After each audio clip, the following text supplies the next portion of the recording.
The whole idea is getting you prepared. Are you prepared? Are you a survivor? Welcome to PricePlow. That's right. Got my favorite hat on, and that means it's Outbreak Nutrition time.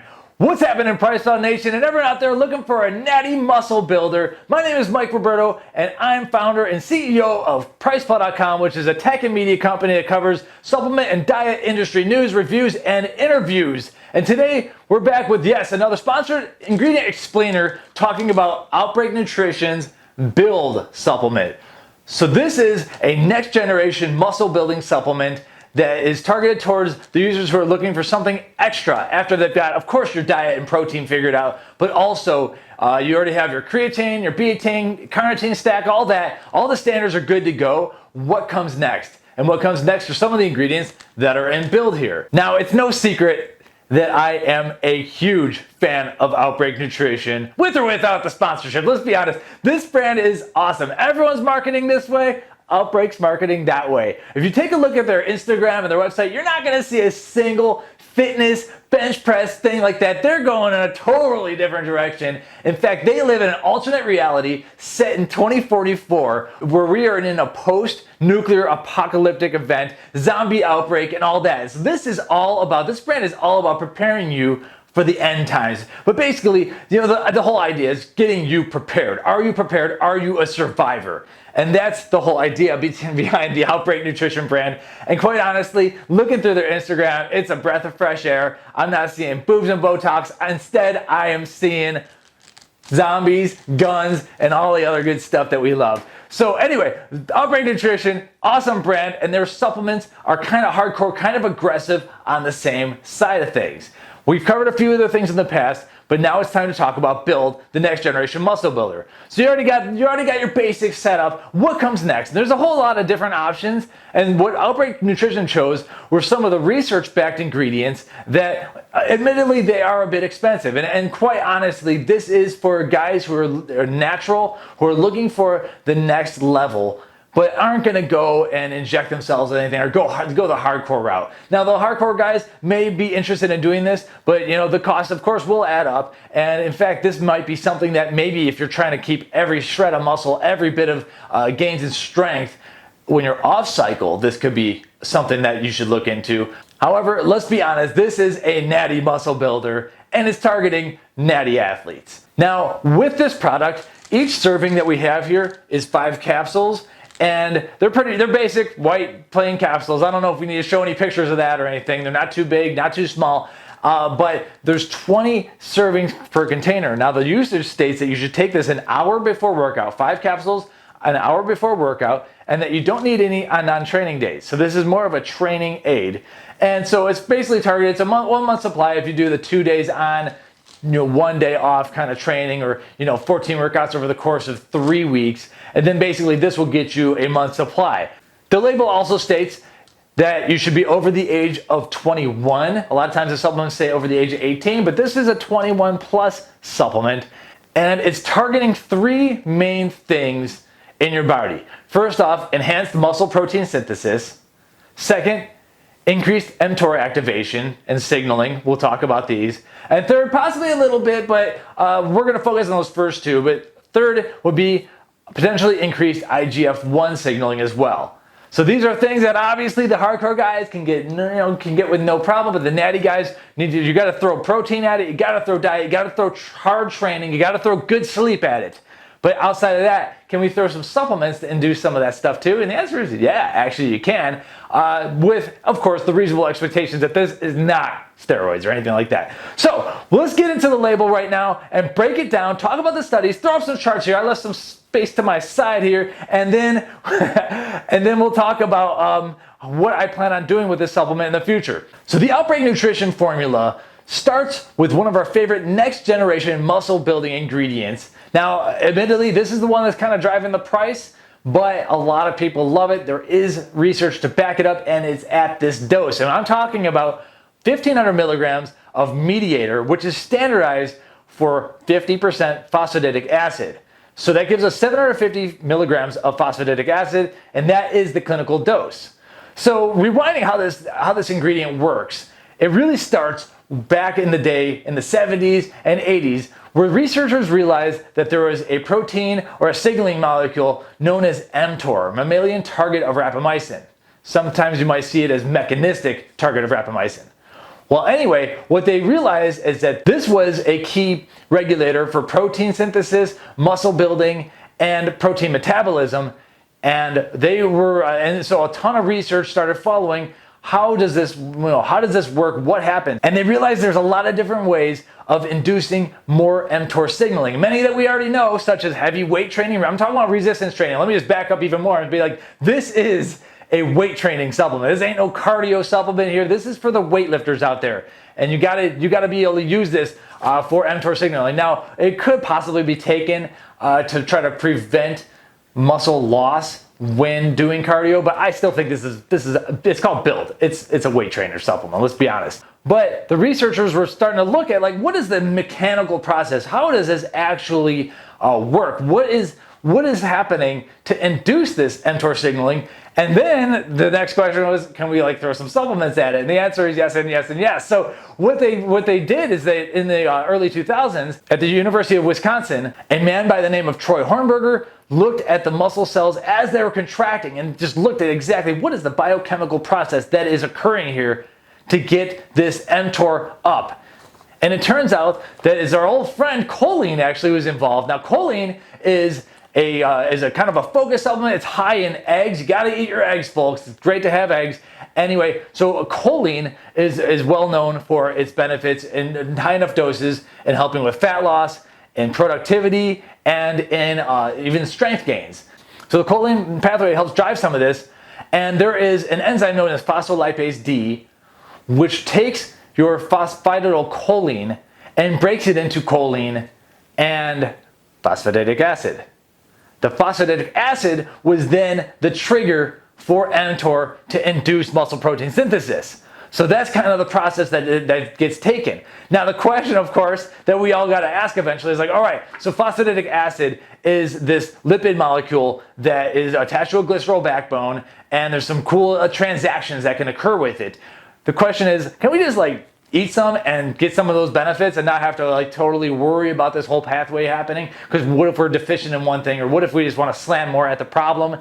And so, of course, in 2012, researchers set out to see if we could actually supplement it and if there would be muscle gains, and the answer was actually yes. And in 2012, the researchers took 20 weight-trained men, and so they're already trained athletes, and they gave them either placebo or 750 milligrams of phosphatidic acid, and that's the dose we have here. They were given the same 4-day per week training regimen and the same post-workout diet protocol. So now I don't think they were given a full diet, but tell them what to do post-workout. Well, it turns out after 8 weeks, the group that was given the phosphatidic acid had statistically significant gains in lean body mass compared to the placebo group. On top of that, in terms of strength, their 1-rep squat went up 12.7%, whereas the placebo group, they only gained 9.3% in strength. So I will state that obviously when you see good gains out of the placebo group, this is a good training protocol. And that means that this is, once again, it's a weightlifter supplement. You got to be training hard. I don't think you're going to get a ton of benefits unless you're attacking for them. Now, at least not from this ingredient so much. So we're loading up on the phosphatidic acid. We're telling your body, hey, turn on mTOR, and mTOR is like, hey, let's get some muscle protein synthesis going. But if you're not training, I don't know how much benefit there will be to that muscle protein synthesis. Maybe a little bit of that post-surgical stuff. We're not talking about any of that. We're talking about training. It worked in that study, but it had to be replicated. So another study did it once again in 2016. Same type of results, 750 milligrams a day. And we have both those studies cited on the blog post. And I should have said earlier on, we do have a blog post written up on this with the citations here, and we'll toss up some charts here and all that. So Mediator is the ingredient. It's sold by ChemiNutra, and it is one of those next generation molecules. What we're learning is that a lot of these different lipids are super, super important for the body. But guess what? If you're a dieter who's not eating enough eggs, you're not getting that choline. If you're a vegan, you're not gonna have the tools that your body needs to turn on the signals, to turn on the muscle growth. This is why diet is so important. And yes, we can supplement around it a little bit, but at the same time, I think it's better to do both. especially at least if you have the budget for this. So Mediator is our first ingredient. We've covered it before on the channel. I'm obviously a big fan of it, assuming you got the budget because it's the pricey one. But the next ingredient, this is the one that I am most interested in lately, and we've never covered on the channel, and that's Ursolic Acid. So officially on the label, the next ingredient is really rosemary, Rosmarinus officinalis leaf extract, 300 milligrams, standardized for 50% Ursolic acid, one of the most interesting and less covered ingredients out there.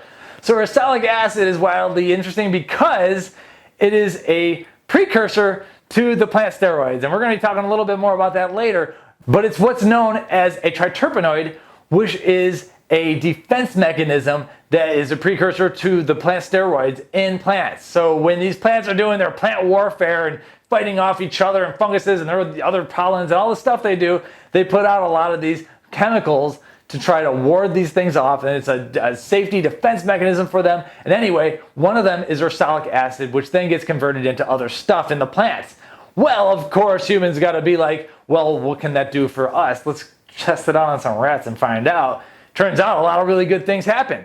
So before I go any further into some of that stuff, I want to just quickly touch on it's 2018, November 2018 right now, and a recent meta-analysis. So I've been kind of covering this over the last few years, and a recent, I'm going to call it a review, not necessarily a meta-analysis, but more like a review on all the studies on ursolic acid, was published last year in 2017. And what they did is they looked at, there's 69 studies out there that were kind of either about ursolic acid, mentioning ursolic acid and all that, done on both rats and humans. We're talking about both rats and humans here.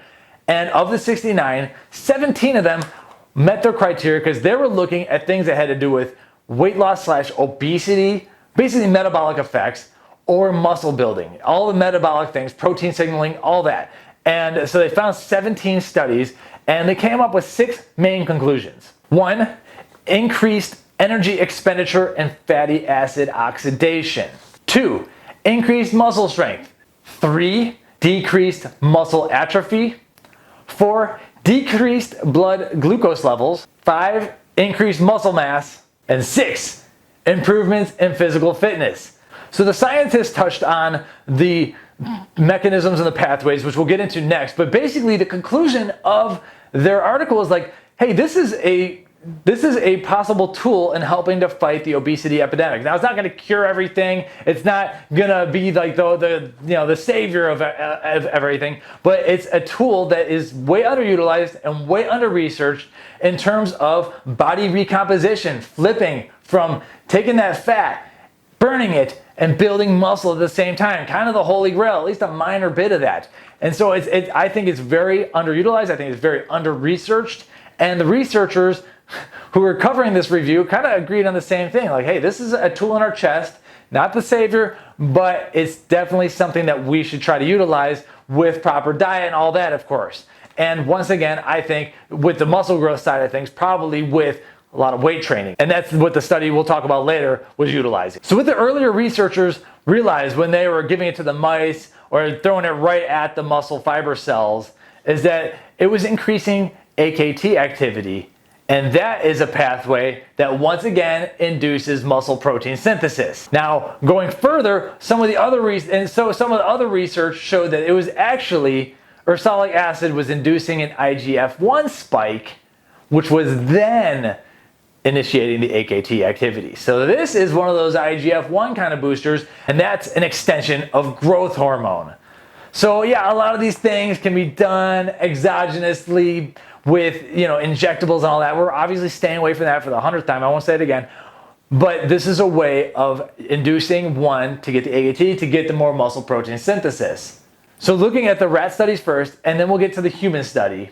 In the rats, they were getting simply 0.14% of ursolic acid in their diet in this one study. So after 6 weeks of use, the researchers found that the mice had both larger, slow, and fast twitch muscles, but also increased exercise capacity. So even at what was seemingly a relatively small dose, they were having a good bit of anabolic gains from this. Now, what was even more interesting is that ursolic acid was increasing the amount of brown fat in the mice. Now, brown fat, don't be scared. This isn't the bad kind of fat. This is the thermogenic kind of fat that is involved with energy expenditure. Anytime we see an ingredient increasing brown fat, we often see it paired with fat loss effects. And that's kind of the case here. Another one to look into if you're into that kind of stuff, grains of paradise. It's the same thing, one of my favorite ingredients. I love this kind of stuff.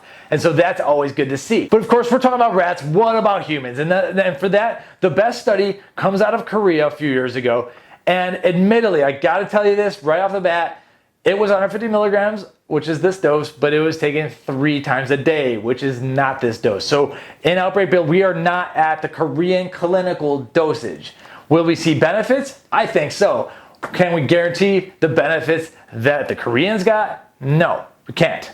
So the Koreans were given 150 milligrams 3 times a day for 8 weeks. After 8 weeks, compared to the placebo group, they had significant decreases in body fat. But on top of that fat loss, their body weight stayed the same. So all the things that stayed the same were the body weight, their glucose, their insulin levels stayed the same, but they lost fat. So what happened? Lean mass must have gone up. Further tests showed that they had an increase in IGF-1, which is what was theoretically expected. So we're seeing these body recomposition effects from ursolic acid. Now, of course, I gotta repeat that was at a dose that was higher than what we have here. But the body recomp effects here, I think, are very interesting with ursolic acid. And it's something that I think that there might be something with a little bit of glucose disposal, maybe not over the average course of your day, but glucose disposal on the acute basis while taking it. So possibly, can we slam a few extra carbs with this? Possibly, can we slam a bunch of more protein with this? And then, while the glucose disposal, we get training, we have glucose disposal effects, we have muscle protein synthesis happening through IGF-1, through AAT, through NPS. We got mTOR going on with the Mediator ingredient. I'm wondering if this is a very protein-friendly ingredient. And so there's a lot, and that's the issue is I'm wondering a lot of stuff. There's a lot of theoretical, there's a lot of rat research, one really good human study. We need more research on this ingredient. However, the whole review shows that there's definitely something promising for anything that has to do with metabolic issues, whether we're trying to reduce fat or trying to turn that fat into muscle, so to speak. And that's why I am so interested in ursolic acid.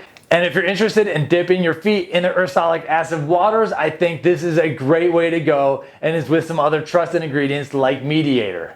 So our third out of the 4 main ingredients here in Outbreak Build is 200 milligrams of pomegranate extract labeled as Punica granatum, standardized for 40% ellagic acid. We are gambling on the ellagic acid here. So ellagic acid is actually a constituent of pomegranate, and ellagic acid has 4 main constituents, and these are known as the urolithins. And urolithins A through D all have different properties, but it turns out that urolithin B is the one that is more anabolic. And once again, we have something that's able to induce mTOR signaling. So ellagic acid has a ton of properties. We'll put up an image here showing all these different things that it can do. And we have 80 milligrams of it because we have 40% of 200 milligrams of pomegranate.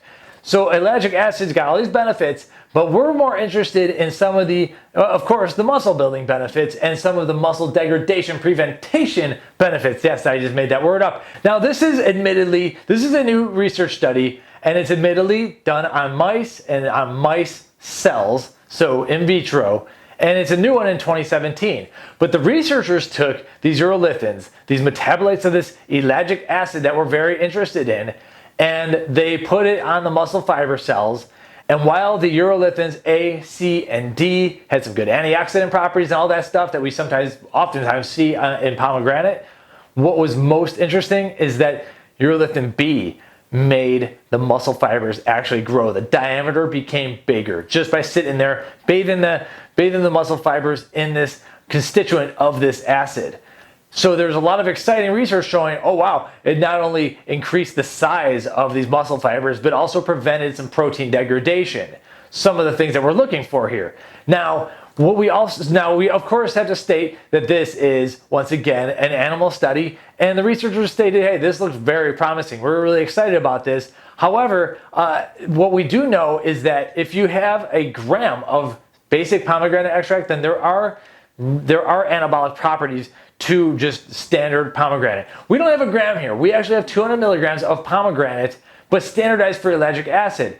So what the theory here is, what Outbreak is doing is they're betting on the ellagic acid. They're saying, okay, that gram of pomegranate is about the same as our 200 milligrams, maybe even better, 200 milligrams of this standardization. We're going for the ellagic acid. If it is indeed the ellagic acid that is working well in the gram of pomegranate studies, then we have a winner here. If not, well, then at least we still have another 120 milligrams or so of the other pomegranate extract. We know there's a ton of different benefits here, but really Outbreak Nutrition, they're going after the ellagic acid, and it does have this metabolite that is very interesting in terms of being anabolic. So are we connecting a few things here? Are we trying to, we're trying to take the benefits of pomegranate and the benefits of this one acid and hoping that we have the best of both worlds here. Can we guarantee it? No, because there's no human study done on, a 200 milligram dose of pomegranate at 40% ellagic acid, which is what we have here. But there are some connections, and if nothing else, we're seeing that there's pomegranate has so many different benefits, and when you start trying to, chase the benefits that we're looking for, there's heart benefits and all these different benefits. We're looking for the muscle growth benefits, and the theory here is that it's the ellagic acid, and that's because of the urolithin B. So no matter what, we have 200 milligrams of pomegranate extract, 120 milligrams of other pomegranate stuff, so it's going to be healthy. The question is the ellagic acid what we really want? It looks like it might be. Now, fourth of our main ingredients is none other than 75 milligrams of 5-alpha hydroxylaxogenin. That's right, we're talking about laxogenin here. Now, this is a plant steroid, so we are back at it with the plant steroids. It's known as a steroid, and it comes from the family of plants such as like broccoli and asparagus is typically where it's extracted from. Now, this is the one that's a bit more of a stretch, especially at this dose. So while these steroids, they have these really good anabolic to androgenic ratios, so this should be anabolic. There's all this good stuff about it. Basically the anecdotal findings that we have here, especially at these doses, because this isn't a monster dose, it's not a small dose, it's a pretty good dose, but things have gotten further as we got along, is that you're going to get maybe some little bit of strength gains out of this. So when mice are given like huge amounts of these steroids, these plant steroids, like they are able to get big and they grow a lot. But at this dose that we have here, I'm thinking more like this, let's be reasonable. This is more of an ingredient that's going to give you possibly a minor boost in strength and potentially some joint help as well. When users use it, there's like typically kind of a report of about like, yeah, your 1 rep max, able to turn that into kind of 2 reps and bump up your 1 rep a little bit. It's good to like try to hang on to strength if you're between cycles, which we're not talking about that. And that's kind of where we're going with it. But overall, what we have here is a plant steroid. There's not a ton of human-based research on actually laxogenin itself, but some of the benefits do seem to apply to animals, just possibly not like insane amounts. And so I don't want to oversell laxogenin, but I've taken it, I've noticed a little bit of strength increase, nothing absurd, and definitely no like steroid like side effects or anything like that. No change in libido, nothing like crazy happened or anything. But the shoulder was feeling good during that month, and especially under the flat barbell bench, which is when I can kind of tell when things are starting to go bad. So I have decent things to say about laxogenin, but I'm never going to be like, oh, you got to try this. I'm into the first 3 ingredients more so. But hey, I don't turn down laxogenin because I've noticed that I've not had any side effects from it or anything. So possibly a little bit of strength. And let's leave it at that. Now, 5th comes AstraGin. This is 50 milligrams, and this is a trademarked complex of Panax, Notoginseng, and Astragalus.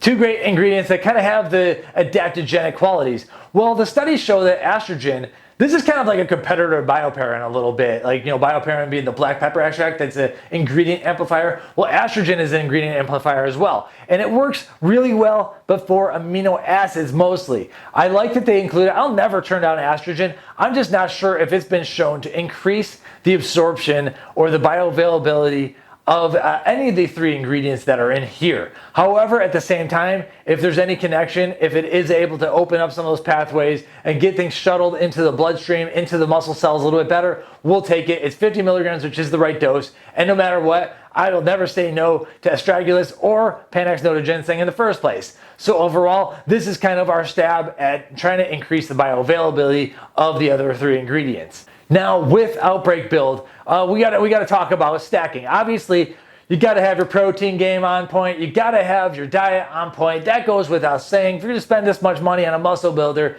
you better have some protein in your system, amino acid, all that stuff. And then after that, creatine, cheap, betaine, pretty cheap, or trimethylglycine is what it's also called. And then I do believe that 2 grams a day of some L-carnitine source, preferably if you're an athlete, just standard L-carnitine, or preferably L-carnitine L-tartrate. If you're into the brain game, acetyl L-carnitine is really good. That's actually in Outbreak Nutrition's FPS gaming / nootropic energy drink supplement. Anyway, big fan of L-carnitine. But once those are figured out, what are the next pathways? And oftentimes phosphatidic acid is one of the next ones. I'm big on this Ursolic Acid train, and then we get into the stuff like Pomegranate, then we get into the stuff like Laxogenin. However, I think that this is gonna be best stacked, taken before workout, stacked with a pre-workout, but you're gonna take this a little bit before your pre-workout. But I'm thinking, because of the Ursolic Acid, I wanna consume protein with this, and possibly a little tickle of sugar. Or not just sugar, but carbohydrates and everything to kind of try to enhance your uptake a little bit. Give yourself a little insulin spike to try to drive this stuff in. Now with Ursolic Acid, I think it might be worth doing a blood sugar test to see if you get a small acute little drop in blood sugar. I'm not talking about some crazy freakish thing because it's not marketed like that, but a drop in blood sugar would be good. Now on that note, if you want to carb up big or protein up big, like I'm kind of alluding to, and catching all the spillover, just get a big old dose of protein pre-workout if you can handle that and your gut's all cool. Then I would also stack in Outbreak Nutrition's Adapt. I love this stuff. This is the glucose disposal agent. It's got a good dose of berberine, a bunch of other stuff, a strong cinnamon extract, helps your insulin work better, helps you shuttle that sugar into the cells, shuttle those carbs into the muscle cells that you're training. So I think a good stack would be all these pills. Now that might be like, depending on how many carbs you're eating with it or how much protein you're eating with it, that's like 5 to, now we're talking like 6 to 9 capsules pre-workout, but this is like a totally out of left field type of supplement stack that is definitely worth trying out if nothing else. And then of course, you got Outbreak Nutrition's other supplements, the Reclaim Fat Burner or the Hardcore Pathogen pre-workout if you want to get a little bit crazy. But when we're talking about muscle building, obviously, diet, train hard, get a good training partner, crazy music, intensity, volume. I bet you Brad just put up a bunch of volumes up there. Volume. Anyway, lots of volume and protein, creatine, betaine, carnitine, and then time for some fun stuff like this. Now here's what's funny is Outbreak Nutrition, once again, the brand doing things way differently. I don't think they have a creatine supplement. I'm pretty sure at this point, November 2018, they don't. So I'm looking forward to them putting out something. I'm not sure what, but I think they should get a creatine supplement and just do something way different. Like go creatine pyruvate or something different. I have no idea. But we expect them to do things differently. They definitely did it differently here, especially with bringing Ursolic Acid back. There's only a couple other supplements that are really working on that angle. And then the Ellagic acid. This is a good combination. Very unique stuff. But because of the phosphatidic acid, the Mediator, it's going to be bringing the price up. And for that, we have PricePlow.com/Outbreak Nutrition, which is where we have coupons and you can save a little bit of money. It's still going to be pricey. It's still next generation kind of stuff for testing out for 20 good workouts. My name is Mike Roberto. Hope you enjoy everything we're talking about. It's cited on the blog. Hopefully we throw some good graphics so you kind of see what's happening over here. And you can subscribe to our channel. We're going to talk about ingredients, supplement news, reviews, and interviews. Now, a lot of times I like to get into the diet research side of things. And for that, I still think Ursolic Acid is great. But hey, this is a weightlifter supplement. Thanks again to Outbreak Nutrition and everyone for still being here watching with me. Volume.